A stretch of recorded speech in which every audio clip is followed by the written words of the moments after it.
Senator Chis Cudero, Senator Jinggoy, magkapatid na Villar, Senator Loren Legarda to convict VP Sara.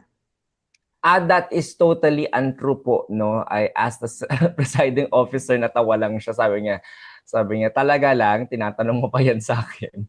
So that is completely untrue po na wala pong ganong mga moves on his part.